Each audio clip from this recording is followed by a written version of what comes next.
झंझनाहट से जल्द आराम पाएं। सेंसोडाइन रैपिड रिलीफ के साथ। जब भी मैं ठंडा खाती थी जैसे कि आइसक्रीम, मुझे एक झंझनाहट सी महसूस होती थी। ये बढ़ती जा रही थी ये प्रॉब्लम। पहले ठंडे से शुरू हुई, फिर गर्म खाने से हो रही थी। तब जाके मैंने डेंटिस्ट को दिखाया। उन्होंने कहा कि आप सेंसोडाइन यूज़ कीजिए। अब मुझे फ्रिज से कुछ ठंडा निकाल के खाना हो तो मुझे दोबारा सोचना नहीं पड़ता है।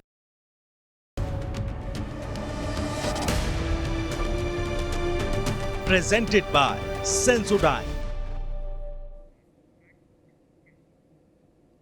इंडिया गठबंधन की कल शाम की बैठक से कुछ महत्वपूर्ण संदेश निकले, संकेत निकले।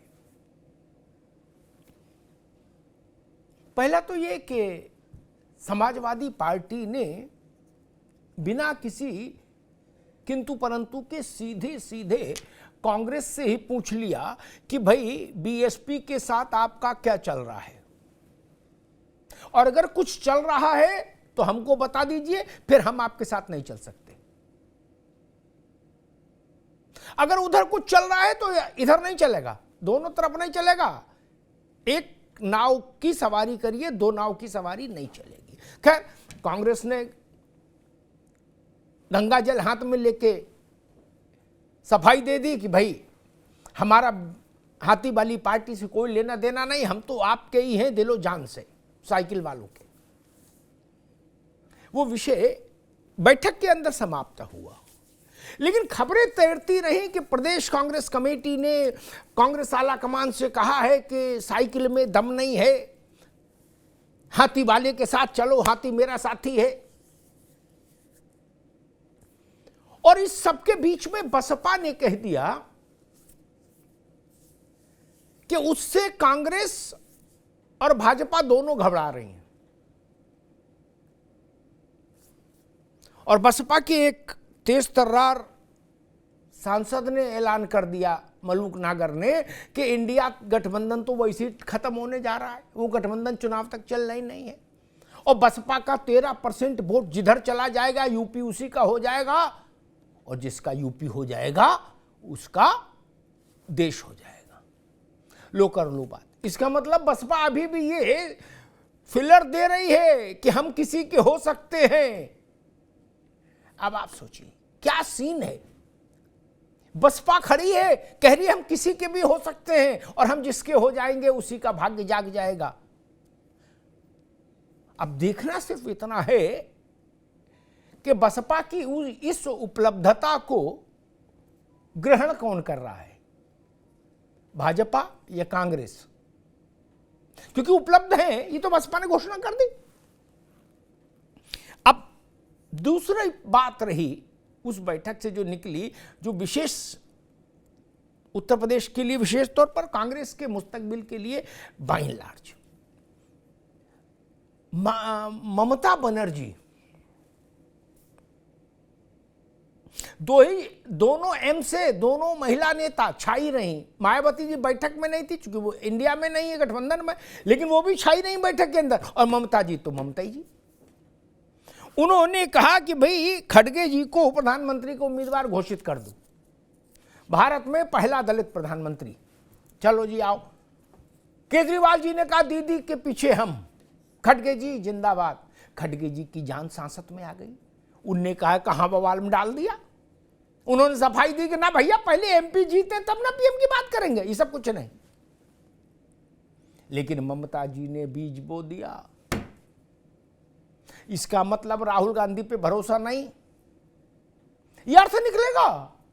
और इससे भी खतरनाक, एक तो राहुल गांधी की बजाय खड़गे जी को बनाओ, ये सलाह। और इससे भी खतरनाक सलाह ममता जी ने दूसरी दे डाली कल की बैठक में।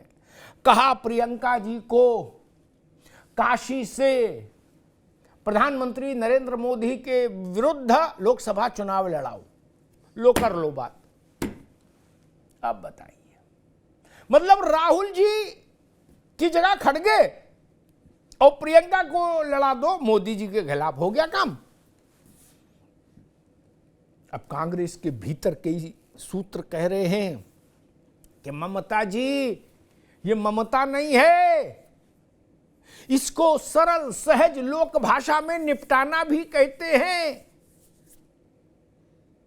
ये कैसी ममता है? कोई सुरक्षित सीट प्रियंका जी के लिए खोजने की बजाय आपने उनको हिंदुस्तान के सबसे बड़े और कड़े मुकाबले में उतारने की सलाह दे दी कि पहली बार चुनाव लड़े हो सीधे मोदी के खिलाफ। हो गया काम। बड़ा हंगामा है कि इसके पीछे की राजनीति क्या है। और आम आदमी पार्टी वो खड़गे जी को प्रधानमंत्री बनाना चाहती है, ममता जी के साथ खड़ी है पीछे, लेकिन पंजाब में कांग्रेस से गठबंधन नहीं चाहती, उसको 13 सीटों पर खुद लड़ना है। बोलिए, ऐसी उलटवासी आपने कहीं और देखी क्या? कैसी कैसी। और इन सब के बीच में एक पीड़ा का स्वर, पीड़ा का स्वर। बिहार के मुख्यमंत्री नीतीश बाबू पूरी बारात सजाई, बग्घी लाए, घोड़ा लाए, लाइट वाले लाए, बारातियों को जुटाया, कार्ड बांटे, और जब ब्याह का टाइम आया तो किनारे कर दिया। बोले खड़गे जी को प्रधानमंत्री बनाओ। संयोजक तक पे कोई ने पूछा। लालू जी ने भी कहा था कि नीतीश बाबू को दिल्ली में सेटिंग हो जाए कुछ, तो पटना खाली हो तेजस्वी के लिए, तो उन्होंने भी कहा भाई नीतीश जी बेदाग हैं, इनको आगे लाना चाहिए। लेकिन नीतीश जी के लिए किसी ने हामी नहीं भरी। अब कहा जा रहा है कि नीतीश जी खुद दुखी होकर पटना में चिंतन कर रहे हैं, मनन कर रहे हैं कि दुख की इस घड़ी में क्या किया जाए। लेकिन इतना तो ठीक है कि नीतीश कुमार अब ये तो समझ गए कि अब इस गठबंधन में हमारे लिए कुछ रखा नहीं, न राष्ट्रीय संयोजक का पद और न प्रधानमंत्री पद की उम्मीदवारी।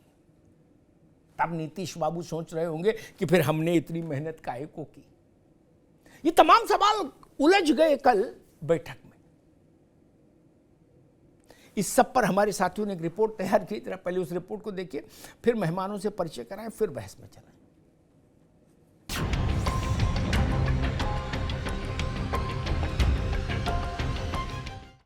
समाजवादी पार्टी को जो पक्ष रखना था जी, वो अंदर इंडिया गठबंधन के जितने दल हैं उनके बीच में रखा है। कौन प्राइम मिनिस्टर बनना ये बाद में की बात है। देखिए, नीतीश जी का खड़गे जी के नाम पर बिफरना बहुत स्वाभाविक है भाई।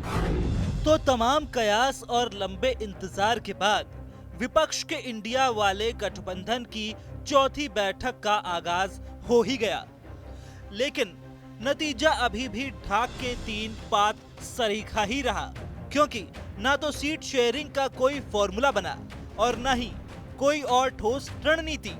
28 दलों की बैठक में वही दोहराया गया कि 2024 में हम साथ लड़ेंगे मोदी सरकार के खिलाफ। देखिए, बुनियादी बात यह है कि सभी लोगों ने ये तय किया है कि हम इकट्ठे होकर लड़ेंगे। इस गठबंधन की सबसे बड़ी परीक्षा यूपी में होनी है, तो इसी के मद्देनजर अखिलेश यादव ने कांग्रेस और बसपा की जुगलबंदी पर सीधा सवाल पूछा कि क्या दोनों दलों के बीच कुछ चल रहा है, क्या बसपा के साथ का कोई इरादा है। वहीं अखिलेश यादव की तल्खी पर कांग्रेस ने भी तस्वीर साफ कर दी। हालांकि अखिलेश यादव अभी भी 2024 में पीडीए वाले दांव को धार देते दिखे। इंडिया गठबंधन की बैठक हुई है जी, और सभी दल बहुत जल्दी टिकट बांट करके मैदान में जाने के लिए तैयार हैं। सहमति बन गई। बहुत जल्दी सीटें डिस्ट्रीब्यूट होंगी और हम सब लोग जनता के बीच में दिखाई देंगे। समाजवादी पार्टी को जो पक्ष रखना था जी, वो अंदर इंडिया गठबंधन के जितने दल हैं उनके बीच में रखा है। 2024 की बिसात पर सभी दलों ने सीट शेयरिंग के मुद्दे पर जोर दिया। क्षेत्रीय दल जल्द से जल्द सीट बंटवारा चाहते हैं। अखिलेश ममता जो जहां मजबूत वाले फॉर्मूले को लागू करने के पक्ष में हैं, तो केजरीवाल पंजाब और दिल्ली की सभी सीट चाहते हैं। वहीं बैठक में इस पर भी चर्चा हुई कि एनडीए के खिलाफ करीब 400 सीटों पर विपक्ष का एक ही उम्मीदवार उतारा जाए। भारतीय जनता पार्टी को बगैर एकताबद्ध हुए, बगैर इकट्ठा हुए, बगैर एक सुनिश्चित कार्यक्रम के अभाव में पराजित नहीं किया जा सकता। वो बहुत ही मजबूत पार्टी हो चुकी है। वहीं इंडिया गठबंधन वैसे तो चुनाव बाद पीएम के चेहरे की बात करता रहा है, लेकिन ममता बनर्जी और केजरीवाल ने खरगे को पीएम उम्मीदवार बनाने की बात कहकर इंडिया में नए विवाद का शंखनाद कर दिया। खबर है ममता के इस प्रस्ताव से लालू नीतीश नाराज हो गए। वहीं हालात संभालते हुए खरगे ने साफ किया कि पहले चुनाव लड़कर जीत लें। हमने पहले सभी लोग जीत के आना है, जीत के लिए क्या करना उसके बारे में हम सोचे। कौन प्राइम मिनिस्टर बनना ये बाद में की बात है। एमपीज अगर नहीं है तो प्राइम मिनिस्टर की बात करके क्या फायदा है। तो इसीलिए हम पहले अपनी संख्या बढ़ाने के लिए एक होकर सभी लोग लड़के हम मेजॉरिटी लाने की कोशिश करेंगे। वहीं विपक्ष के इंडिया में पीएम उम्मीदवारी पर बाहर आई नाराजगी वाली खबरों ने एनडीए को झांकने का फिर मौका दे दिया। देखिए, नीतीश जी का खड़गे जी के नाम पर बिफरना बहुत स्वाभाविक है भाई। इसलिए नहीं कि वो किसी दूसरे दल के नेता हैं, इसलिए क्योंकि वो एक दलित समुदाय से आते हैं। और ये बात स्पष्ट है कि किस तरीके से मुख्यमंत्री नीतीश कुमार जी पूर्णतः दलित विरोधी सोच रखते हैं। बहरहाल वैसे तो देश भर की निगाहें इंडिया की इस बैठक पर शिद्दत से जमी थीं कि कोई ठोस नतीजा निकलेगा, लेकिन वहीं पुराने मुद्दों पर नया रंग लगाकर फिर नई बैठक का मुहूर्त तय हो गया। वहीं तमाम पहलुओं के बाद सवाल यही है कि क्या सीट बंटवारा ही है विपक्ष की सबसे बड़ी अग्नि परीक्षा। सवाल ये भी है कि क्या यूपी में होगी असली परीक्षा। झंझनाहट से जल्द आराम पाएं। सेंसोडाइन रैपिड रिलीफ के साथ। जब भी मैं ठंडा खाती थी जैसे कि आइसक्रीम, मुझे एक झंझनाहट सी महसूस होती थी। ये बढ़ती जा रही थी ये प्रॉब्लम। पहले ठंडे से शुरू हुई, फिर गर्म खाने से हो रही थी। तब जाके मैंने डेंटिस्ट को दिखाया। उन्होंने कहा कि आप सेंसोडाइन यूज़ कीजिए। अब मुझे फ्रिज से कुछ ठंडा निकाल के खाना हो तो मुझे दोबारा सोचना नहीं पड़ता है। मेहमानों से आपका परिचय करा दें। ओपी सिंह साहब हैं भारतीय जनता पार्टी के प्रवक्ता। ओपी सिंह साहब का बहुत स्वागत है। तारिक खान साहब हैं समाजवादी पार्टी के प्रवक्ता। तारिक खान साहब का स्वागत है। डॉक्टर केबी त्रिपाठी साहब कांग्रेस के प्रवक्ता। त्रिपाठी साहब का बहुत स्वागत है। और सैयद मोहम्मद तकी साहब हैं आम आदमी पार्टी के प्रवक्ता। तकी साहब का बहुत स्वागत है। लेकिन मैं केबी त्रिपाठी साहब से बात शुरू करूँगा। आज उनकी पार्टी का दिन है। त्रिपाठी जी, कई बार ये समझना मुश्किल हो जाता है कि ये मोहब्बत जताई जा रही है या काम लगाया जा रहा है। नहीं, लोग ऐसे ही कह रहे हैं कि भैया ममता जी और अरविंद केजरीवाल काम लगा गए। एक तो खड़गे साहब की स्थिति खराब असहज कर दी 10 जनपथ में। ये एक इसका प्रकारांतर जो कहा मैसेज वो ये कि राहुल गांधी नहीं, खड़गे ठीक है। और तीसरा ये सलाह भी दे डाली कि प्रियंका जी को बनारस में लड़ा दो। बताइए, राम का नाम लो। त्रिपाठी जी, ये ममता कुछ समझ में नहीं आई भाई ममता जी की। नहीं अमिताभ जी, समझ में आने लायक ऐसा कुछ नहीं कि ना आए। वो क्लियर स्पष्ट है कि सभी दल एक साथ हैं और सबकी एक आम राय बनने की बात हो रही है। खड़गे साहब निश्चित तौर पे बड़ा सार्वजनिक जीवन जी के आए हैं और बहुत बड़ा चेहरा है। दलित समुदाय से आते हैं, फिर भी कांग्रेस पार्टी ने उनको इतना सम्मान दिया है। हम सभी लोगों ने, डेलीगेट्स ने मिलकर उनको राष्ट्रीय अध्यक्ष चुना है, तो वो निश्चित तौर पे चेहरा है। और उसके लिए उनका ममता जी के प्रस्ताव का स्वागत किया सभी नेताओं ने, कई दलों ने उसमें स्वागत किया। लेकिन स्वाभाविक जो संसदीय प्रक्रिया है, भारतीय जनता पार्टी की तरह हमारे यहाँ कोई तानाशाही नहीं है कि किसी के नाम की पर्ची उठाई और उसको बना दिया या किसी को घोषित कर दिया। हाँ, सांसद जीत के आए, उसके बाद हम लोग इस पर विचार करेंगे। दूसरा, आप सकारात्मक पक्ष देखिए कल की बैठक के, जिससे भारतीय जनता पार्टी बौखलाई हुई है। तमाम प्रयास कर लेने के बाद भी अभी भी इंडिया गठबंधन में कोई दरार नहीं डाल पाया है। सभी दल एक सुर से एक मुद्दे पर एक साथ हैं कि हमें संविधान बचाना है, हमें लोकतंत्र बचाना है और हमें ऐसी सरकार को हटाना है जो आम आदमी के साथ छलावा कर रही है लगातार उसके मुद्दों पर कोई सुनवाई ही नहीं है। महंगाई, बेरोजगारी जैसे मुद्दों पे ठीक है तिवारी जी, महंगाई बेरोजगारी पर भी रुक के आएंगे, वो फिर थ्योरेटिकल विषय हो जाता है उसमें, तो अभी रुकने अरे एक मिनट रुक जाओ ना भाई, इंडिया एक है। अरे रुक जाओ ना इंडिया महाराज, रुको तो। सैयद मोहम्मद तकी, आपकी पार्टी भी फुल मौज ले रही है। हमारे यहाँ यूपी में एक शब्दावली फुल मौज, क्या फुल मौज ले रहे हैं केजरीवाल, और इधर विपक्षना के लिए निकल लिए। आज मैं देख रहा था वीडियो, गाड़ी में बैठे बोले अब जा रहे हैं 10 दिन वहां रहेंगे, इधर व्यवस्था पूरी कर गए, बोले सब एक है, खड़गे साहब को पीएम बनाओ, हम दीदी के साथ खड़े हैं, ओके। सब लोग मिलके लड़ेंगे त्रिपाठी जी के मुताबिक, ओके। पंजाब में लेकिन अलायंस नहीं होगा, 13 के 13 सीटें आम आदमी पार्टी को मिलनी चाहिए। क्या बात है, गजब बात है, नहीं कैसी बैटिंग कर रहे हैं, पूरे मैदान में घूम घूम मार रहे हैं क्रीज छोड़ के, नहीं किसी के सर फूटे किसी की नाक, क्या अमिताभ जी, आम आदमी पार्टी आम आदमी की पार्टी है। हमने हमेशा आम आदमी के मुद्दों को हमेशा सर्वोपरि रखा है, सबसे ऊपर रखा है, अपना हित को पीछे रख के आम आदमी, इसीलिए हमने गठबंधन इंडिया बनाया ताकि आम आदमी का जिक्र हो।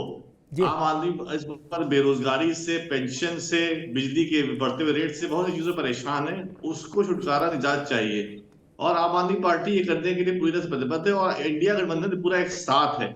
अब छोटी मोटी इस तरह की खबरें अगर नहीं आएंगी तो मीडिया दिखाएगा कैसे, थोड़ी उनकी भी दुकान चलनी चाहिए, थोड़ा उनका भी मनोरंजन होना चाहिए, तो ये सब चीजें चलनी चाहिए और इसी तरह से हमें अपनी बात रखने का मौका मिलेगा। जैसे प्रधानमंत्री जी हमारी बहुत प्रचार करते रहे, पूरे इलेक्शन में इंडिया इंडिया करते रहे, और जिस गठबंधन का प्रचार प्रधानमंत्री जैसा व्यक्ति करे, जहां पे इलेक्शन था ही नहीं इंडिया गठबंधन के साथ, उन्होंने इंडिया के बारे में प्रचार किया, तो उस गठबंधन को जीतना ठीक है तारिक तकी साहब, ठीक 400 से ज्यादा सीटें जीत रहा है, ठीक ठीक है। अरे सीटें कौन जीत रहा है इस पे अभी मत जाइए, ये सबसे खराब प्रेडिक्शन होता ही नहीं करना चाहिए, इसमें ऐसे औंधे मुंह गिरते हैं नेता, फिर बड़ा बदमजगी, बड़ा प्रतिष्ठा खराब होती है, उस सब चक्कर में नहीं रहिए। चुनाव की गति चलने दीजिए, आज ही रिजल्ट घोषित कर दोगे तो क्या करोगे 90 दिन, अभी रुक जाओ भाई, थोड़ा धीरे धीरे चलो। माली सींचे सौ घड़ा, ऋतु आए फल हो, चुनाव तो आने दो बाबू, हम भी यही हैं, आप भी यही हैं, देखेंगे खटोला कहां बिछ रहा है। तारिक खान साहब, बैठक शुरू होने से पहले ममता जी अखिलेश यादव और रामगोपाल यादव के साथ मिली बंद कमरे में, और उसके बाद बैठक में गई, उन्होंने कहा भाई खड़गे जी को प्रधानमंत्री बनाओ और प्रियंका जी को बनारस चुनाव लड़ाओ। अब कांग्रेस वाले तब से इस चिंता में डूबे हैं कि ये खेल क्या है भाई। और मैं बीएसपी के एक सांसद हैं तारिक खान साहब, उनको सुन रहा था, मलूक नागर, वो कह रहे कि बीएसपी जिसके साथ जाएगी यूपी वही जीतेगा, और जो यूपी जीतेगा वही देश जीतेगा। इसका मतलब बीएसपी अभी अपने को खेल में मान रही है, उपलब्धता बता रही है, और हम लोगों के पास सूचना आई कि कल कांग्रेस ने तुलसी पत्ता हाथ में लेके कहा अखिलेश जी से गंगा जल रख के कि ना ना तुम्हारी कसम, हमारा कोई लेना देना नहीं, हम तो साइकिल के पीछे हैं। तारिक खान साहब, देखिए अमिताभ, देखिए बीएसपी का जनाधार का 13% के आसपास का नहीं रहेगा, इसका गारंटी कौन लेगा। मलूक नागर बसपा से चुनाव लड़ेंगे गारंटी, क्योंकि सब दाएं बाएं झांक रहे हैं बसपा वाले, क्योंकि बसपा में एक प्रक्रिया है जमा वाली, आप जानते होंगे, उससे सब परेशान है। खैर उस पर नहीं जाते हैं, छोड़ देते हैं। देखिए एक बात बहुत अजीब हुई इसमें, अच्छी हुई जी। ममता बनर्जी से माना जाता था 36 का आंकड़ा कांग्रेस से कि लड़ाई झगड़ा होगा। ममता बनर्जी ने खुद ही प्रधानमंत्री खुद को और अखिलेश जी को ना बनाकर, जिनके बहुत अच्छे संबंध है, खड़गे को बता दिया, तो झगड़ा तो खत्म। अरविंद केजरीवाल से सबसे ज्यादा पॉसिबिलिटी थी कि सर फुटअव्वल होगा, भाजपा चिल्ला रही है और मीडिया के लोग भी चिल्ला रहे हैं। अरविंद केजरीवाल ने भी, वो आदमी जो कि राजनीति में बहुत सम्मान उनका सब लोग करते हैं, खड़गे जी का मैं भी करता हूं, उनका नाम का सपोर्ट कर दिया। अब बचा क्या, अब लड़ाई तो खत्म हो गई अमिताभ जी, कि इंडिया गठबंधन में आपस में जो झगड़ा था वो नहीं है। इसलिए नहीं है कि जब प्रधानमंत्री के नाम का प्रपोजल आता है तो ममता जी खुद का नाम कर सकती थी, और कांग्रेस से तो बड़ी चिड़े ममता जी को, बड़ा झगड़ा रहा है, बड़ा 36 का आंकड़ा रहा है, और अरविंद केजरीवाल ना सपोर्ट करते, कहते मेरा नाम प्रपोज करो, या अरविंद केजरीवाल उसका नाम कहते प्रपोज करो, जिससे अरविंद केजरीवाल की ट्यूनिंग होती। यहाँ तो पंजाब और वहां सीटों का झगड़ा होने जा रहा है। अगर राहुल गांधी को निपटाना ही होता, देखिए ये जवाब है परिवारवाद की बातों का। इंडिया गठबंधन स्ट्रैटेजी के साथ काम कर रहा है, प्रधानमंत्री लगातार परिवारवाद की बात करते हैं, उस पर प्रहार करते हैं, इसलिए उनकी बातों का जवाब, और लगातार दलित समाज के ऊपर SC ST वर्ग जो अति पिछड़ा है उसके ऊपर टारगेट रहा है, हम जवाब देना चाहते हैं। और ये सारी बातें अमिताभ जी सोर्सेस की हैं, कोई अंदर मौजूद नहीं था जो अपने मुंह से कह दे कि मेरे सामने ये सब ममता दीदी ने कहा। हम सब लोग सोर्सेस से ही बात कर रहे हैं, मैं भी सोर्स से बात कर रहा हूं और उस सोर्स को सही मान के बात कर रहा हूं कि ममता दीदी ने ऐसा कहा होगा। अब मैं कह रहा हूं कि अब सीट शेयरिंग की बात करते हैं, कॉमन मिनिमम प्रोग्राम की बात करते हैं, और सामने से लड़ाई की बात करते हैं, 1 to 1 की। मेरा व्यक्तिगत रूप से अगर तारिक खान से पूछा जाए सपा प्रवक्ता को हटाकर, तो मुझे लगता है कि ये प्रेसिडेंशियल टाइप ऑफ डेमोक्रेसी हो गई है, जिसमें एक आदमी एक से लड़ता है, इसलिए डिक्लेयर कर देना चाहिए कि हमारा सिपहसालार कौन। ये तारिक खान का व्यक्तिगत मानना है, ठीक, कि भैया इधर से भी डिक्लेयर कर दो कि ये हमारा पट्टा है, ये लड़ेगा मैदान, कोई भी हो, जवान हो, बूढ़ा हो, महिला हो, दलित हो, OBC हो, लेकिन कह देना चाहिए कि प्रेसिडेंशियल टाइप ऑफ डेमोक्रेसी। ठीक है तारिक खान, ठीक बात है, ठीक बात है। मैं OP सिंह जी के पास चलूं उससे पहले एक बात कहूंगा। एक हाइपोथेटिकल सीन समझिए, उससे ये खड़गे जी वाला विषय ज्यादा अच्छे से समझ में आएगा, क्योंकि उदाहरणों से जल्दी चीजें समझ आती हैं, थ्योरी में नहीं प्रैक्टिकल में। मान लीजिए समाजवादी पार्टी उत्तर प्रदेश में बड़े अलायंस में हो और विधानसभा का चुनाव हो, कल्पना करिए विधानसभा का चुनाव हो और थोड़े ताकतवर अलायंस हो उसके साथ, और उस चुनाव में जाने से पहले उसमें मान लीजिए कोई उनके अलायंस पार्टनर कहें कि भाई हमारा प्रस्ताव यह है कि रामलाल को मुख्यमंत्री चेहरा घोषित कर दिया जाए, क्या बोलेगा कोई? कुछ नहीं उस वक्त, ऐसा तो नहीं उनको मारने लगेंगे, क्या गिराक में कूट दो, वो तो बाद में कूटेंगे, अभी नहीं कूटेंगे, बैठक में समर्थन भी दिखा देंगे। लेकिन ये बात तारिक भाई भी जानते हैं और मैं तो उनसे भी अच्छे से जानता हूं, फिर होगा क्या? हमने देखे हैं बहुत से मौसम मित्र, और एक बात हमारे मित्र ने कहा कि सोर्सेज, भैया 35 साल हमने पत्रकारिता की, सोर्सेज कुछ लोग हवा में आते होंगे, मैं नहीं कहता, लेकिन सोर्सेज हवा की चीज नहीं, नेता ही सोर्स हैं। जब जिसको दुख पड़ता है, जैसे चित्रकूट के लिए कहते हैं, जहां पर विपदा पड़त है सोई आवत ही देश, जो विपदा में फंसता तो हमारे पास आता है कि भैया देख लो ऐसा हो रहा है।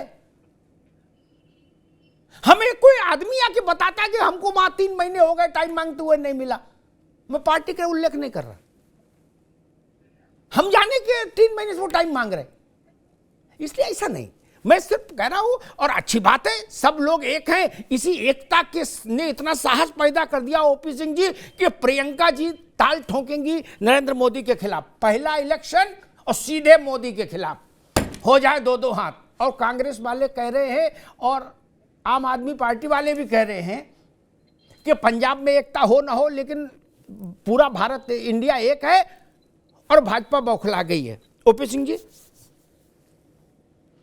अर्थात कि इस देश के अंदर जब से इंडिया गठबंधन की बात की है, उस बीच में पर्दे के बाहर और पर्दे के अंदर क्या क्या हो रहा है पूरा देश देख रहा है, आप भी देख रहे हैं, हम भी देख रहे हैं, रोज डिबेट भी कर रहे हैं। इसमें 2 मुहावरे सटीक बैठते हैं, एक तीर से 2 शिकार करना, और सांप भी मर जाए और लाठी भी न टूटे।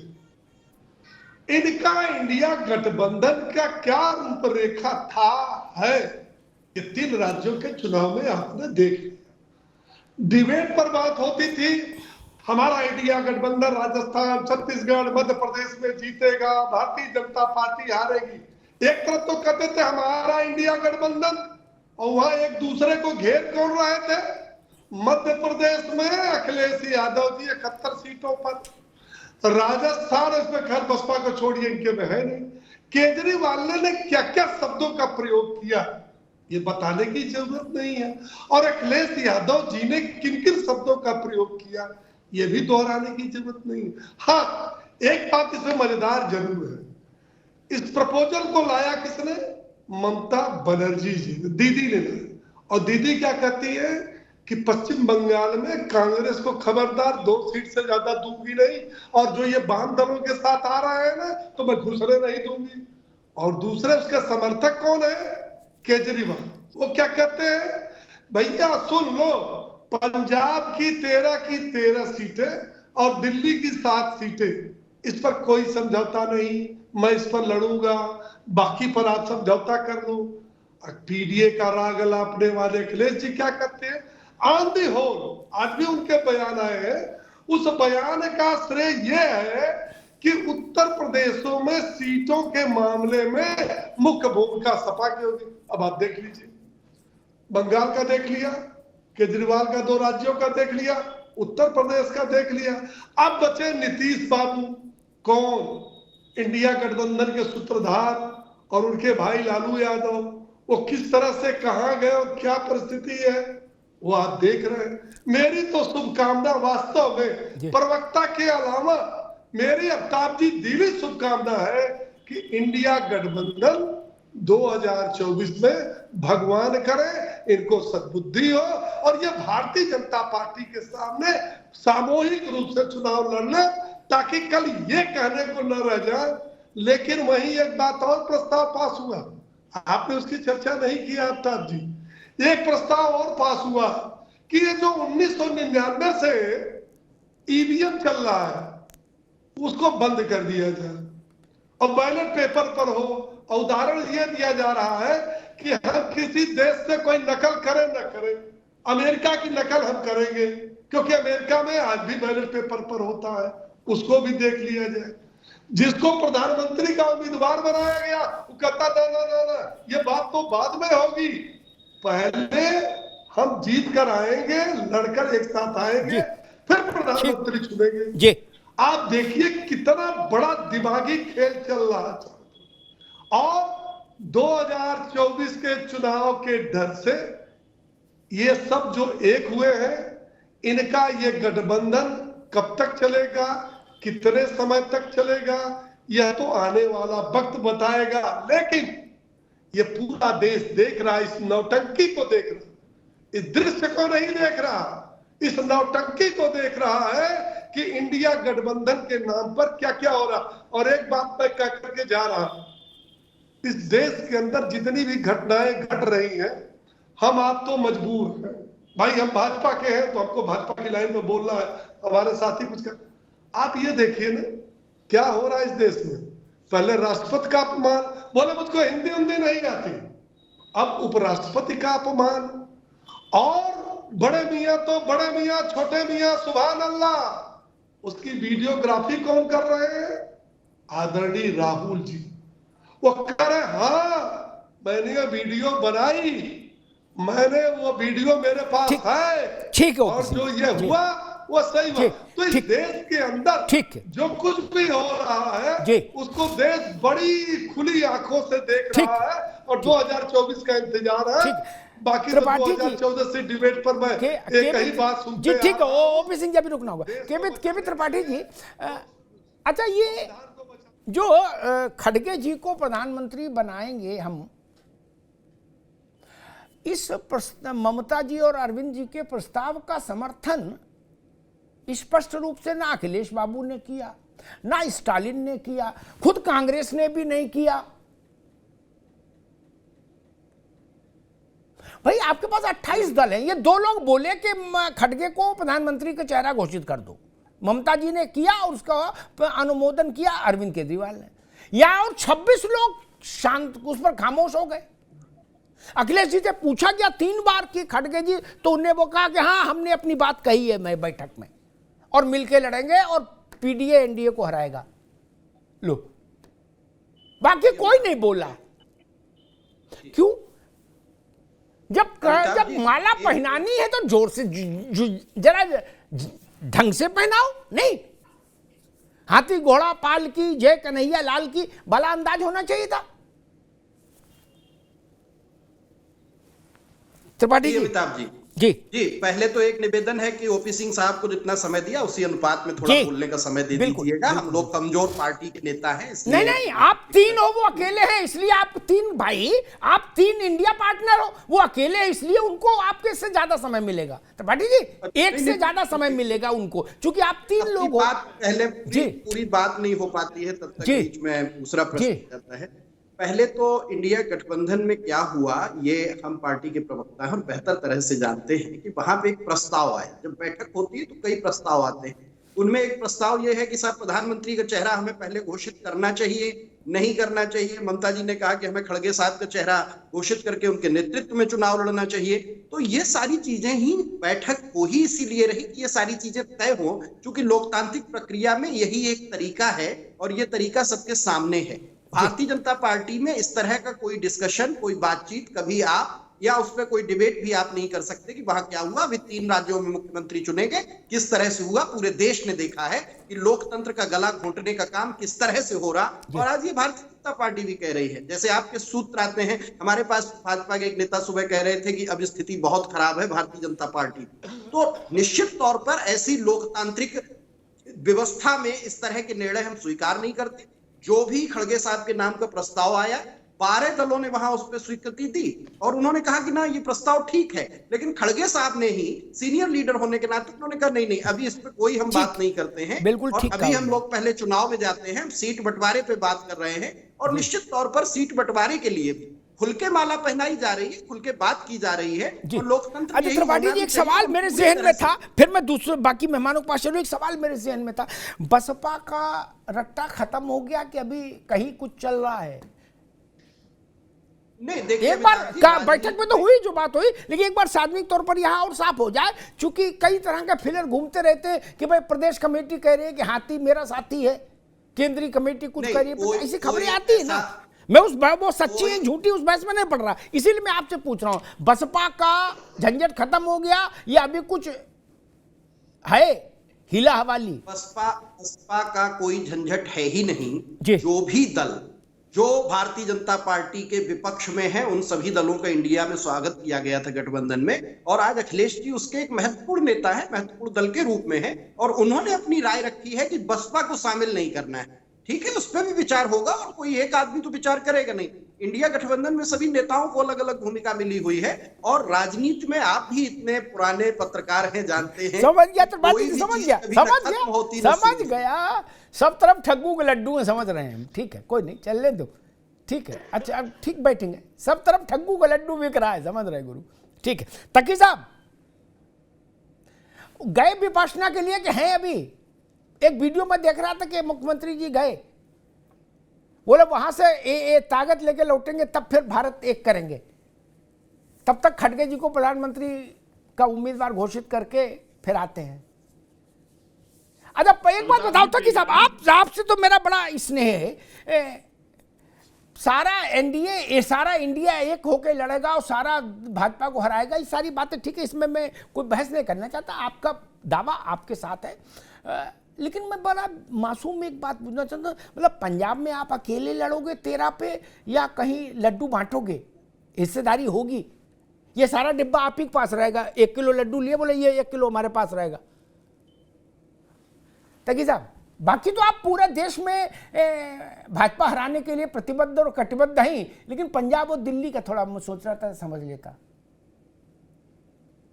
अमिताभ जी, बेगानी शादी में अब्दुल्ला दीवाना जी, इंडिया गठबंधन में सीटों का बंटवारा क्या होगा, इंडिया के घटक दल तैयार आपस में बात करेंगे और कहीं कोई प्रॉब्लम नहीं है। पंजाब में और दिल्ली में कोई इशू नहीं है, कोई प्रॉब्लम नहीं है। अगर हम लोग बात कर रहे हैं और समाधान निकाले, आपने किसी के दल में किसी के बीच में कोई विवाद नहीं देखा है, खामखाई का विवाद उत्पन्न करने की कोशिश की जा रही है बीजेपी के द्वारा। अब आम आदमी पार्टी जितने भी घटक दल है इंडिया गठबंधन के, उनकी स्थिति स्पष्ट है, उनके एमपी है, उनके राज स्पष्ट है, लेकिन बीजेपी के साथ जो 40 दल है जो खिचड़ी बनाए बैठे, वो रायता कैसे बांटेंगे? वहां तो बहुत से ऐसी पार्टी है, इनके कोई एमपी भी नहीं है, एमएलए भी नहीं है, कोई उनका विधायक भी नहीं है, तो वहां उनको दाल बांटना ज्यादा, जितने दाल बट रही है वहां पे, बहुत ज्यादा परेशानी। हमारे तो स्थिति क्लियर है। यूपी में कौन है, दिल्ली में कौन है, पंजाब में कौन है, कर्नाटक में कौन है, मध्य प्रदेश में कौन है, छत्तीसगढ़ में कौन है, ये सब हमारी स्पष्टी क्लियर है। हम लोग वहां पे अच्छी तरह से हैं और मजबूत पकड़ रखे हुए हैं, लेकिन बीजेपी को क्लियर नहीं है। ये 40 लोग जो आ गए हैं घटक दल पे शामिल हो रहे हैं, इनको नाम भी नहीं याद होंगे। आप ओपी सिंह से बताइए कि मुझे 40 दलों का नाम बता दें जो बीजेपी के साथ है, 38 दल उनके साथ रोज नया नाम बताएं और बताएं कितने मेंबर ऑफ पार्लियामेंट है उनके और कितने विधायक उनके, इनको बेचारा खुद नहीं याद होगा। तो सारी परेशानी मीडिया को इधर ही दिख रही है जहाँ परेशानी है नहीं। और 400 सीटें हम जीत के आ रहे हैं, बीजेपी को विचार करना चाहिए कैसे रोकेगा हमको। ठीक है भैया, तकी साहब ठीक है, 400 ज्यादा सीटें, बहुत अच्छी बात है। और यूपी में सबसे ज्यादा ठीक है। एक आध टिप्पणी मुझे लगता है आम आदमी पार्टी की सेहत पर कर दें, चूंकि ये गलत वो कहीं जांच कर रहा है, शरीर की रिपोर्ट गलत ले आए कहीं से, ये इनको भी समझना जरूरी है।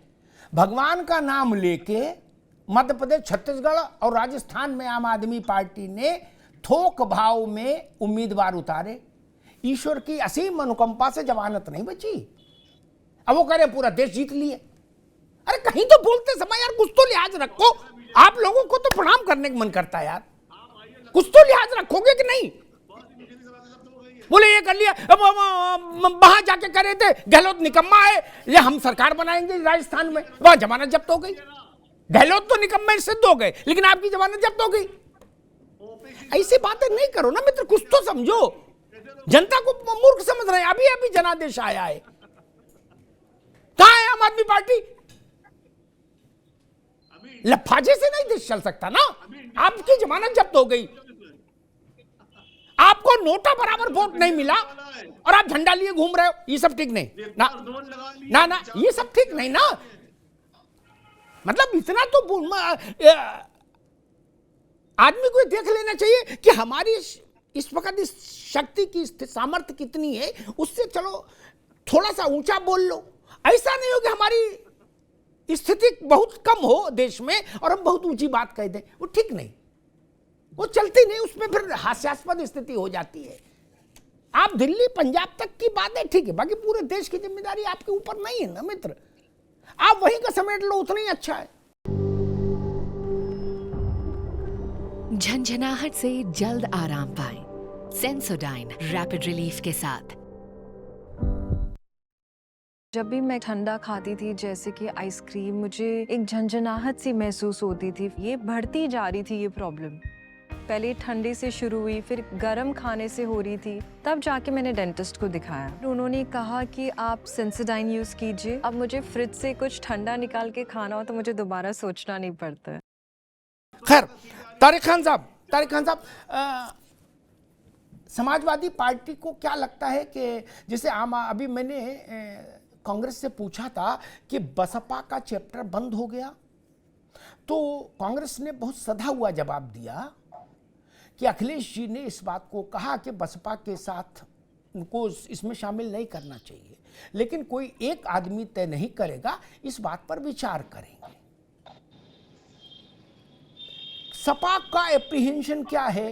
क्या बसपा का मसला अभी कंसिडरेशन में है और ट्रैक टू डिप्लोमेसी जैसे होती ना कूटनीतिक मामलों में, वैसे ही पर्दे के पीछे कहीं कुछ चल रहा है क्या, ऐसा लगता है? या आउटराइटली रिजेक्ट हो गया, बोले ना खत्म, नो इशू? क्योंकि कांग्रेस कह रही है राजनीति में कोई दरवाजा कभी बंद नहीं होता।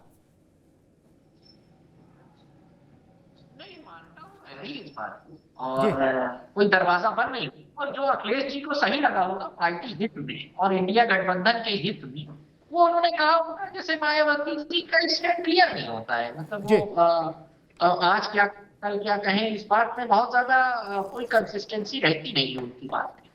इसलिए उन्होंने ऐसा कहा होगा। गठबंधन का अपना अधिकार है उनकी बातों पर प्रतिक्रिया दे। और मिर्जा अजीम बेग का शेर है कि गिरते हैं शह सवार ही मैदान जंग में, वो तीर्थ क्या चले जो वो तीर्थ क्या गिरे जो घुटने के बल चले। इसलिए अगर कहा जा रहा है कि चले जाए सब लोग, अपने बड़े लोगों को आके लड़ाया जाए, ये मैं भी कह। तो कांग्रेस पार्टी अपने बड़े क्या है लड़ाए, हार ही तो जाएंगे। मनमोहन सिंह जी हार गए थे चुनाव, इंदिरा गांधी चुनाव हार गई, कोई बात नहीं, जब हार जाएंगे तो मैदान में यह होगा कि हम लड़े थे, हार गए, कल भी लड़ेंगे और परसों लड़ेंगे। जैसे 72, 74, 75 साल से भारतीय जनता लड़ती आ रही है। आज इनका दिन आ गया तो घमंडी हो गए ये लोग, दूसरे लोगों का नाम इंडिया से घमंडिया लगने लगे। तो इसलिए कह रहा हूं मैं, मतलब मैं आप कि लड़ाई भैया जारी तारिक खान, आप ये कह रहे हो कि प्रियंका गांधी को जो सुझाव दिया गया वो उसको मानना चाहिए कांग्रेस को, और घुड़सवारी करनी चाहिए। ज्यादा ज्यादा क्या होगा, गिरी तो पड़ेंगे, घुटनों पर नहीं चलना चाहिए। सब वजीरों को उतार देना चाहिए। ये सब वजीर है हमारे, एक को राजा बना दो, सारे वजीर तलवार लेकर उतर जाओ। असल में नहीं लड़ना है, लेकिन एक बात कह रहा हूं मैं, तलवार लेके नहीं, अपनी बाणी लेकर, अपनी जबान की तलवार लेकर मैदान में उतर जाओ। हो जाए सामने सब लोग, हार तो जाएंगे। मैं कह रहा हूं जनादेश आ गया, अभी जनादेश आया, हार मिली, उनको जीत मिली, कोई बात नहीं, सराखों पे सलाम करते जनादेश। उत्तर प्रदेश में जनादेश इनके फेवर में आया, हमको जी लड़ाई जारी रहनी चाहिए, मैदान में आ जाना चाहिए अब तक, और सबको कह देना चाहिए।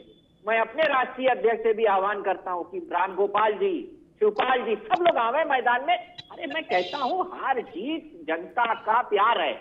अगर एक नेता हार गया तो वो खत्म हो गया। मनमोहन सिंह चुनाव लड़े थे, हार गए, खत्म हो गए थे। इंदिरा गांधी चुनाव लड़ी, हार गई, खत्म हो गई थी। वहां से इंसान खत्म नहीं होता है। बेनी प्रसाद वर्मा अयोध्या से चुनाव लड़ गए, अमिताभ जी 5-6 हजार वोट पाए, आपको याद होगा। उसके बाद दूसरा चुनाव गोंडा से लड़े, रिकॉर्ड वोट से जीते और इस्पात मंत्री बन गए। लोगों ने कहा बेनी जब चुनाव हारे अयोध्या से, तो ये कहा कि राजनीतिक कैरियर खत्म और समाप्त। एसकेडी बनाई थी एक पार्टी, उन्होंने शायद एसकेडी ही नाम था, सब प्याली निशान था, मुझे याद है। तो हार जीत ठीक बात। तारिक खान अभी रुकना होगा। आपने बड़ी अच्छी बात कही, ये बात बहुत अच्छी है और सिद्धांत रूप में मैं भी इसके पक्ष में होता हूं। लेकिन कुछ लोग जिनको बिना इम्तिहान दिए 10वें की, इंटर की, बीए की, एमए की, पीएचडी की, डीलिट की, एफआरसीएस लंदन की, सबकी डिग्री घर बैठे आ जाती हैं कुरियर से, जिनके पास वो हिम्मत नहीं जुटा पाते। जो चाणक्य बन जाते हैं बिना ही चुनाव लड़े, उनकी टांगे कांपती लड़ने में। जो आला कमान हो जाते हैं बिना चुंगी का चुनाव लड़े, वो हिम्मत नहीं जुटा पाते। और उनको जो ये सलाह दे वो उनका दुश्मन हो जाता, वो कहते हैं इसको निपटाओ, ये गलत आदमी है, ये कैसे घर में घुस आया। लोकसभा, विधानसभा, जनता के बीच का डायरेक्ट चुनाव लड़ने वाला डीएनए थोड़ा अलहदा होता है तारिक खान, हर नेता में नहीं होता है। मैंने बहुत सारे कमान देखे आला, उनसे कह दो चुंगी चुनाव लड़ोगे तो कहीं भाई अग्निहोत्री जी आप मरवाना चाहते हो इस बुढ़ापे में हमको, है? हम आपका कितना अदब करते हैं, आप ऐसी सलाह दे रहे हो क्या? और कुछ लोग ऐसे भी होते हैं जिनसे आप ये कहो कि चाचा चुनाव न लड़ो, अब वो कहेंगे कैसी बात कर रहे हो, हम मर गए क्या, हम चल नहीं पाते क्या? मुलायम सिंह यादव उसी ढंग के नेता थे क्या? जब उन्होंने मैनपुरी से लड़ने की इच्छा जताई तो पूरे परिवार ने उनसे कहा काहे को लड़ना चाहते हो, इसको तेज प्रताप को कंटिन्यू करने दो। बोले नहीं, हम खुद लड़ेंगे और हम जनता से अलग रहेंगे क्या? लेकिन ये हौसला सबको नहीं मिलता। आला सब होना चाहते हैं, त्रिपाठी जी की पार्टी के लिए भी कह रहा हूं, कमान भी सब होना चाहते हैं, मैनेजर भी सब होना चाहते हैं, ट्रबल शूटर भी सब बनना चाहते हैं। लेकिन उनसे कह दो कि गुरु बाराबंकी चुनाव लड़ोगे तो कहते ना हम टिकट बांटेंगे क्या? राज्यसभा कौन जाए ये हम तय करेंगे, मुख्यमंत्री कौन हो ये हम तय करेंगे, मुख्यमंत्री हमको एयरपोर्ट पर लेने आएगा, हम जहाज से उतरेंगे तो 2.5 किलोमीटर तक गुलाब की पत्तियां बिछाई जाएंगी, लेकिन हम चुनाव नहीं लड़ेंगे। त्रिपाठी जी जानते हैं नहीं, बोले चुनाव नहीं लड़ेंगे। इसीलिए तो मैं बड़ा सात्विक सवाल कर रहा था, आप लोग नाराज हो जाते हो हम पे। ममता जी ने ये जो सलाह दी है ना, अरे उनसे पूछिए जिनके लिए सलाह दी है, हमसे काहे को लड़ रहा है, उनसे पूछिए नहीं जाके। सलाह मंजूर है तो घोषणा कर दो ट्विटर पे। हम जानते हैं कि कितना ममता जी को लेके नाराजगी हो गई होगी घर में। बोले ये बंगाल से यहां तक हमको फंसाने चली आई, समस्या है। खैर, ओपी सिंह जी, प्रियंका गांधी बनारस से नरेंद्र मोदी के खिलाफ INDIA गठबंधन की उम्मीदवार, क्या ऐसा ममता जी ने चाहा? होगा नहीं होगा कांग्रेस जाने, गांधी परिवार जाने, हम उस बहस में नहीं पड़ते, लेकिन हम एक संभावित तस्वीर पर भाजपा की प्रतिक्रिया चाह रहे हैं। अर्थात जी प्रियंका वाड्रा जी यदि आती है बनारस से चुनाव लड़ने तो स्वागत है। लोकतंत्र में सबका अधिकार है, जो जहां से चाहे वहां से चुनाव लड़े। अगर प्रियंका वाड्रा जी मोदी जी के खिलाफ लड़ना चाहती है तो स्वागत है, लड़े। लोकतंत्र में सबको अधिकार। केजरीवाल भी जी आए थे, वो भी लड़के चले गए, प्रियंका जी भी है। लेकिन एक सवाल जरूर उठता है जी, पता नहीं प्रियंका जी काशी में चुनाव लड़ने आएंगी कि नहीं आएंगी, लेकिन क्या राहुल गांधी अपने पुश्तैनी सीट अमेठी पर दोबारा चुनाव लड़ने जाएंगे कि नहीं जाएंगे, ये जरूर पेशोपेश है। ये पेशोपेश की एक सवाल उठता है, क्या अमेठी छोड़कर वायनाड जाने वाले राहुल गांधी दोबारा अमेठी से अपनी पुश्तैनी सीट पर चुनाव लड़ने आएंगे कि नहीं आएंगे।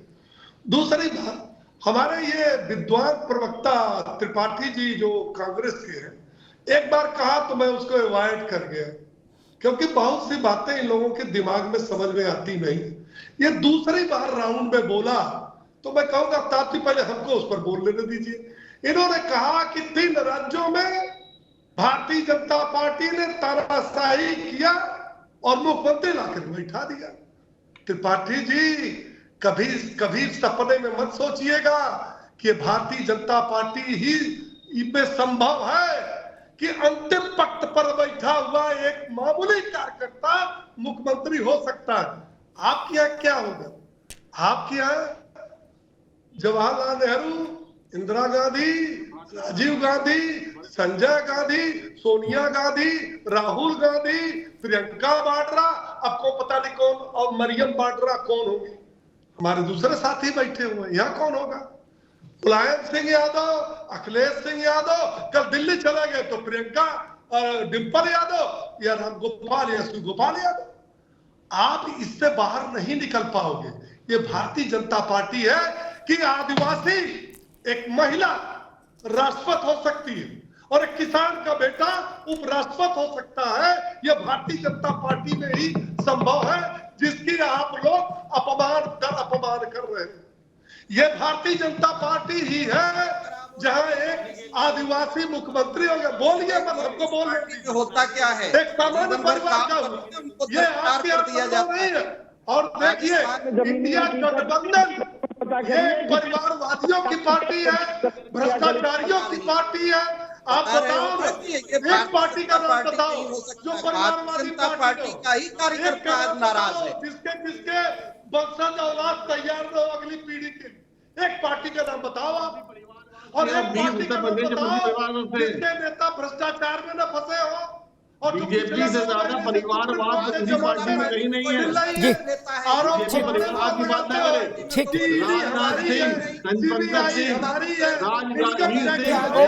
ओपी सिंह जी अभी एक बार दोनों ओपी सिंह जी आप रुकिए। अरे भाई तकी साहब आप रुकिए।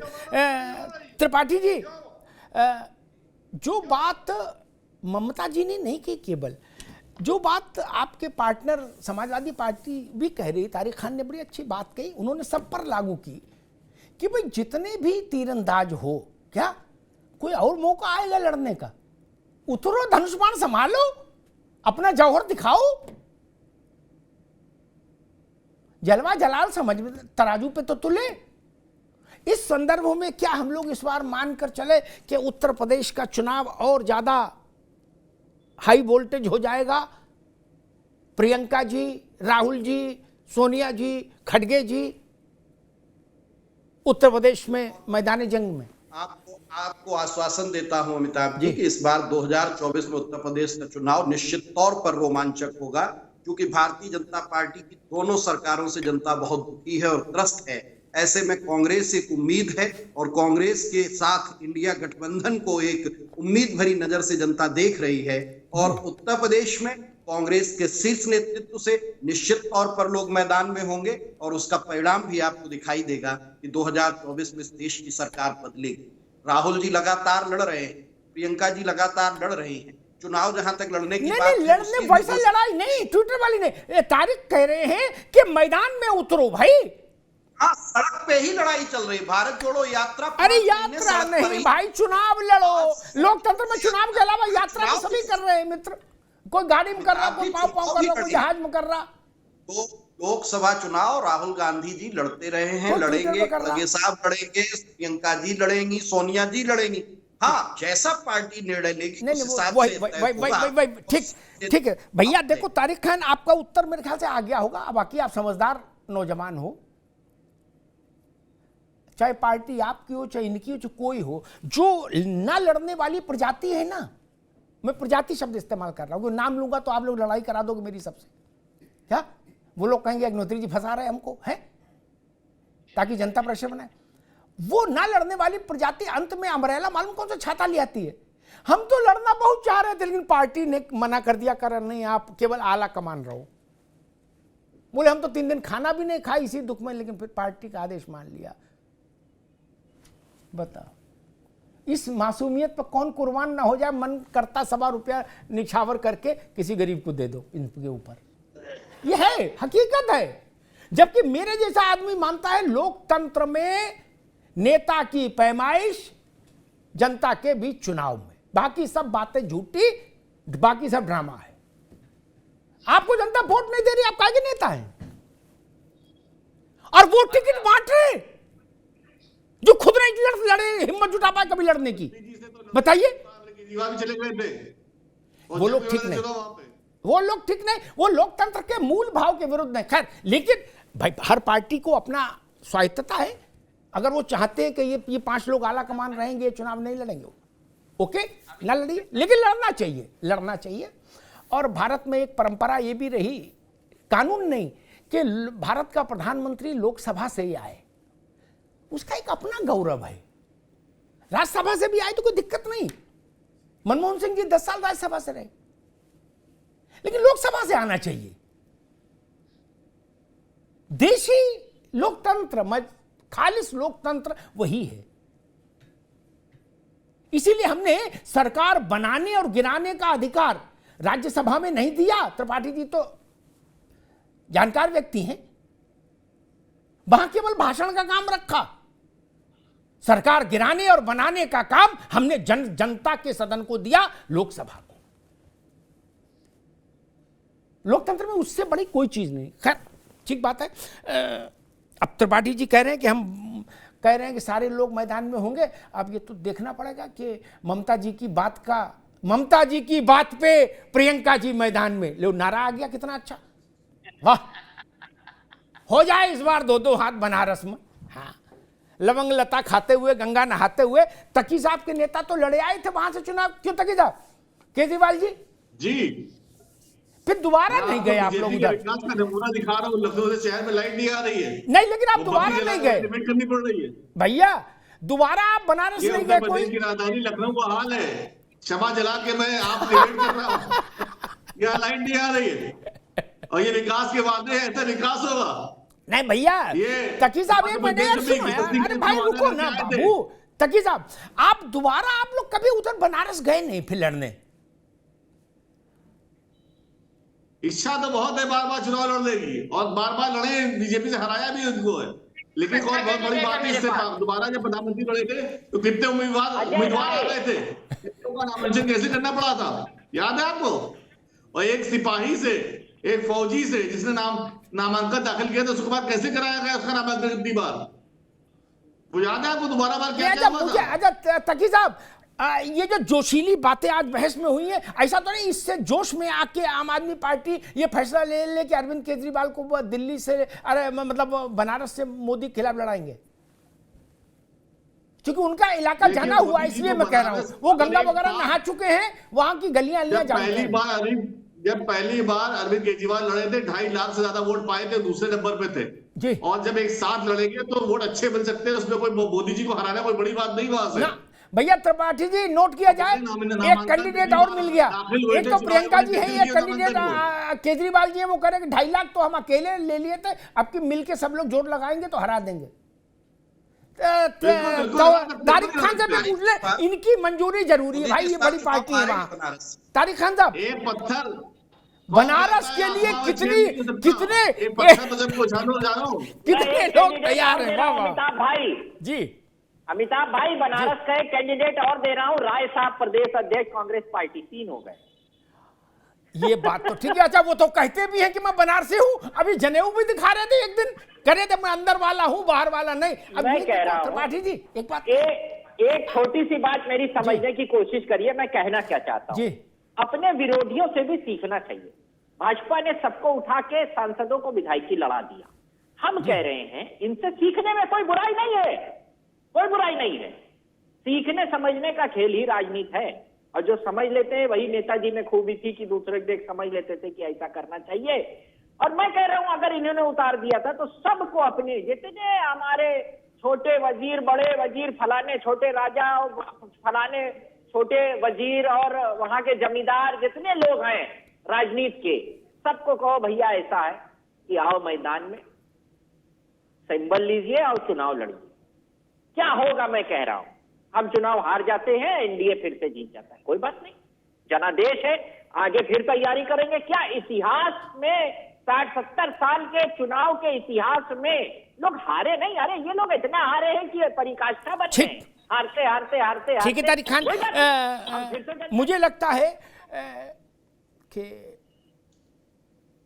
कांग्रेस को जैसे तारिक खान सलाह दे रहे हैं उस पर थोड़ा अमल करना चाहिए, और अशोक गहलोत और भूपेश बघेल इनको लोकसभा लड़वा देना चाहिए। प्रदेश में शांति भी रहेगी, लड़ाई झगड़ा भी कम हो जाएगा, दिल्ली आए, ठीक रहेगा, कोई समस्या नहीं। खैर, लेकिन मैं एक बात जो बात अजय राय जी की कही तारिक खान ने, वो बनारस के हैं राय बाबू। अच्छा, जुझारू है चूंकि उनकी ग्रूमिंग एबीपी में हुई है, ये बात मैं कहूंगा, भाई अच्छी लगे तो भी और बुरी लगे तो भी, नाराज हो चाहे खुश हो। ग्रूमिंग चूंकि अजय राय की विद्यार्थी परिषद ने की है, इसलिए अजय राय जुझारू है। लेकिन एक बात मैं कहूंगा, कांग्रेस के प्रति अपना मित्र भाव होने के कारण, और त्रिपाठी जी के प्रति खास तौर पर, अपने लोगों को समझाओ। अब उस दिन वो ऐसे हाथ डाले, जनेऊ निकाले, बोले हम अंदर वाले हैं बाहर वाले नहीं, ये बोलने की क्या जरूरत थी? राहुल गांधी ने बाहर जनेऊ पहना था, वो कह रहे हम अंदर वाले हैं बाहर वाले दिखावटी नहीं, केवल इतने बोलते हम अंदर वाले हैं नहीं। त्रिपाठी जी, ये तो राहुल गांधी ने ऊपर पहन लिया था गलती से, वो अभ्यस्त नहीं है, जानते हैं वो जनेऊ की प्रक्रिया विधि से कोई अभ्यस्त तो है नहीं, किसी ने उनको सलाह दे दी, वो आदमी कम समझदार होगा, उन्होंने कहा ऊपर ही पहना दो, वो मट्रोल हो गए। अजय राय ने उस पर यह कह दिया कि हम अंदर वाले नहीं है दिखावटी। लेकिन हां, अजय राय जी भी एक संभावित कैंडिडेट हो सकते हैं। भैया ओपी सिंह जी, बनारस का मामला गंभीर होता दिख रहा है मुझे। अरविंद केजरीवाल की पार्टी कह रही है कि केजरीवाल जी भी हरा सकते हैं, अजय राय जी हैं, प्रियंका जी हैं, मामला गंभीर हो जाएगा बनारस में लग रहा। जी, देश देश के भूपति नाना, अरे हम तो कहते हैं कि प्रियंका जी आई गई, उधर केजरीवाल जी आ रहे हैं, इधर अखिलेश यादव भी एक बार कमर कसा, वो भी आ जाए, पूरी हो जाए कसर।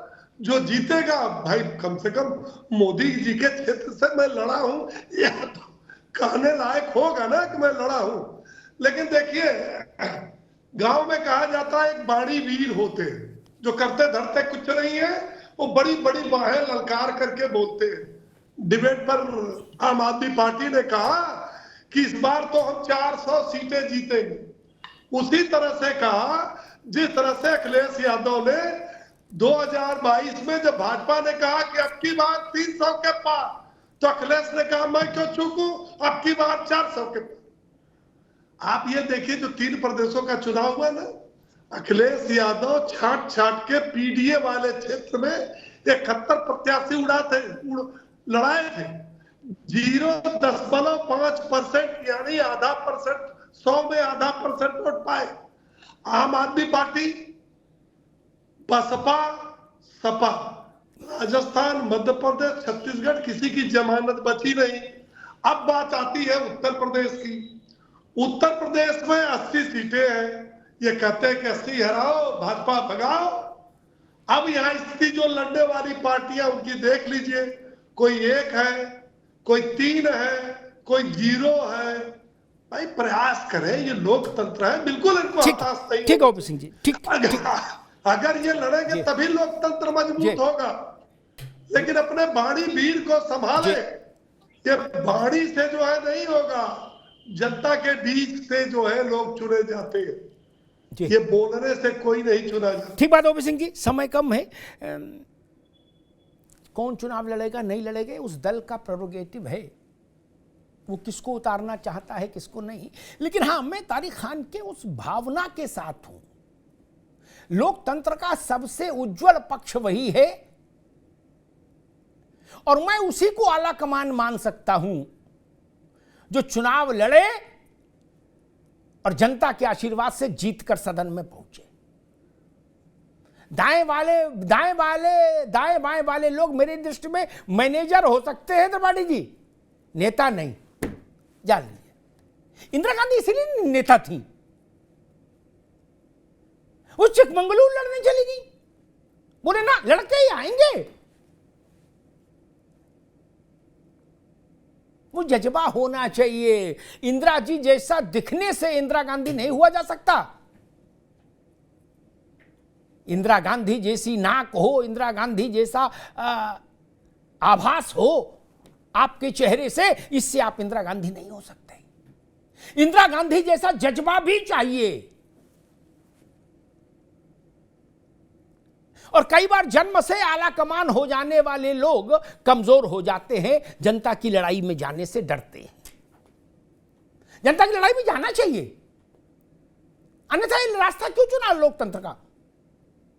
खैर, अब बात आती है कि कल की जो बैठक हुई जिसमें खड़गे जी का नाम आया, किसी मित्र ने जानकारी दी कि 12 दलों ने समर्थन किया खड़गे जी का। मैं तो कह रहा हूं सब समर्थन करूं और मोहर लगा के घोषित कर दूं ना। मैं इस बात के भी हमेशा पक्ष में रहता हूं कि घोषित होना चाहिए, यह भी लोकतंत्र के लिए अच्छा है। घोषित ही कर दो। फिर खड़गे जी ने काय को कह दिया कि एमपी होंगे तब ना पीएम बनेंगे, क्यों कह दिया? क्लाइमेक्स फिर एंटी क्लाइमेक्स, क्यों? और यह बात भी समझ नहीं आई कि पश्चिम बंगाल में कांग्रेस कितनी सीट लड़ेगी, माकपा को क्या देंगी ममता जी, देंगी नहीं देंगी, उसको छोड़कर उन्होंने चिंता जताई बनारस में प्रियंका गांधी को उतारने की। अब सियासत इतनी मासूमियत से तो चलती नहीं, त्रिपाठी जी जानते हैं, ये मासूमियत का खेल नहीं, इसके पीछे कुछ है। और एक एंगल आता है बहुजन समाज पार्टी का। बहुजन समाज पार्टी और कांग्रेस दोनों में से कोई ऐसा पोस्टर नहीं ले रहा जिससे लगे कि नहीं 100% उधर कोई रास्ता नहीं, बंद है, गली बंद नहीं। कांग्रेस भी कह रही कुछ भी हो सकता है, देख रहे हैं, बात कर रहे हैं, अखिलेश जी की बात का भी वजन है, उस पर भी विचार करेंगे, आदि आदि। क्या बसपा का ऑप्शन खोलकर कांग्रेस चलना चाहती है? और अगर चलना चाहती है तो मुझे लग रहा है कि अभी ये उसके लिए उस स्थिति में अखिलेश यादव को साथ रख पाना मुश्किल हो जाएगा। कि उसका कारण है बहन जी ऐसे किसी गठबंधन में नहीं जा सकती, मेरी बात से सब सहमत होंगे, क्योंकि कांग्रेस भी बहन जी से गठबंधन कर चुकी और अखिलेश जी तो कर ही चुके, जिसमें उनकी कुर्सी सबसे बड़ी नहीं हो। और अब समाजवादी पार्टी उत्तर प्रदेश में वो स्थिति अपने लिए स्वीकार नहीं करेगी कि वो सेकंड पोजीशन पे आके खड़ी हो जाए। इसीलिए आप देखिए अखिलेश यादव हर बार ये कहते हैं कि सीटें हम बांटेंगे, सीटें हम बांटेंगे, ड्राइविंग फोर्स हम हैं, इंजन हम हैं, डिब्बे पीछे बाकी लोग हैं। और कल जो मेरी समझ कहती है, शायद इसी ढंग की एक व्यवस्था बनी है अनौपचारिक तौर पर, बाकी तो त्रिपाठी जी की पार्टी जाने, कि अगर उत्तर प्रदेश में कुछ ग्रीवांसेस होंगे तो खड़गे जी अखिलेश जी से बात करेंगे, बाकी नहीं। यानी अजय राय नहीं और कोई नहीं, मल्लिकार्जुन खड़गे और अखिलेश यादव बात कर लेंगे उत्तर प्रदेश में सीटों के बंटवारे पर।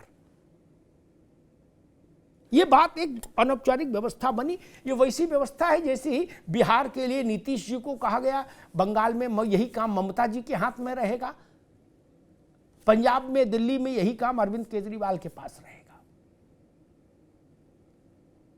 200 सीटें ऐसी हैं जहां भाजपा और कांग्रेस की लड़ाई है, तारिक खान, और 247 सीटें ऐसी हैं जहां क्षेत्रीय दल और भाजपा की लड़ाई है, वहां कांग्रेस नहीं।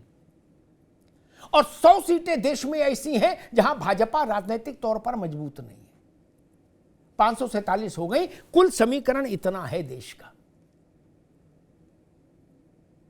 और कल मैं सुन रहा था कि कांग्रेस 300 सीटों की बात भी कर रही है। आंकड़ा कहता है कि कांग्रेस और बीजेपी की जहां सीधी लड़ाई है, ऐसी सीटें 200 हैं कुल,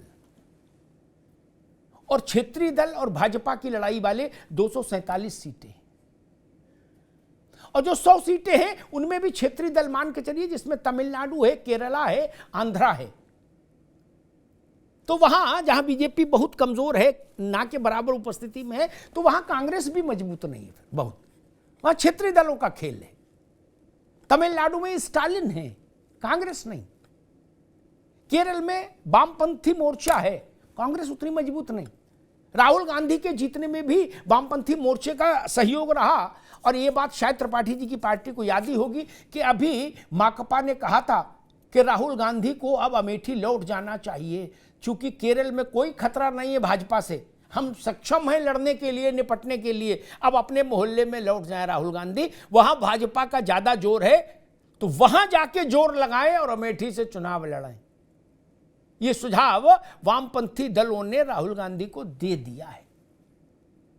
यह सुझाव भी वैसा ही है जैसे ममता जी का सुझाव है कि प्रियंका जी काशी से चुनाव लड़ें। अब आपके ही दोस्त आपको ऐसे खतरनाक सुझाव क्यों दे रहे हैं, ये कांग्रेस इस पर विचार करे। ये मोहब्बत है, ये इसके पीछे कुछ और है। एक छोटा सा विज्ञापन है, जरा देख लीजिए।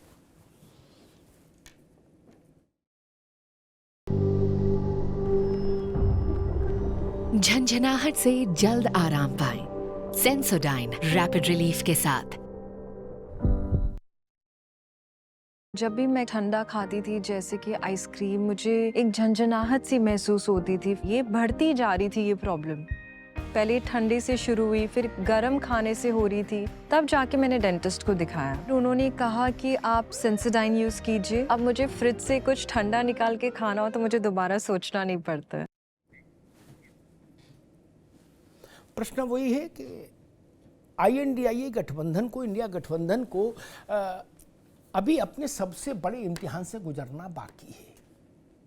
4 बैठकें हुई, चारों बैठकों में ये तो कहा गया कि हम एकजुट हैं, लेकिन एकजुटता का जो इम्तिहान है वो अभी तक नहीं हुआ। टेस्ट, वो टेस्ट है देश भर में सीटों का बंटवारा शांतिपूर्ण ढंग से सद्भाव के साथ हो जाए।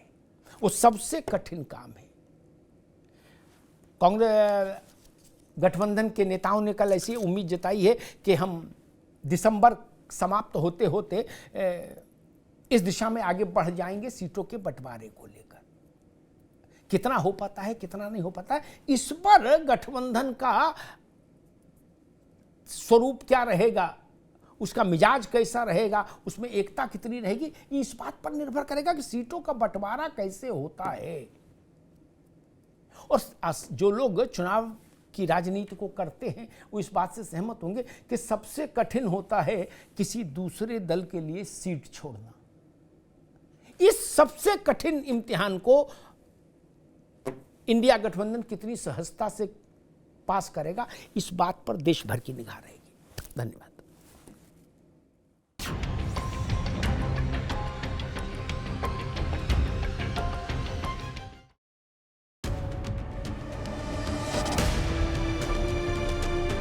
presented by Sensodyne।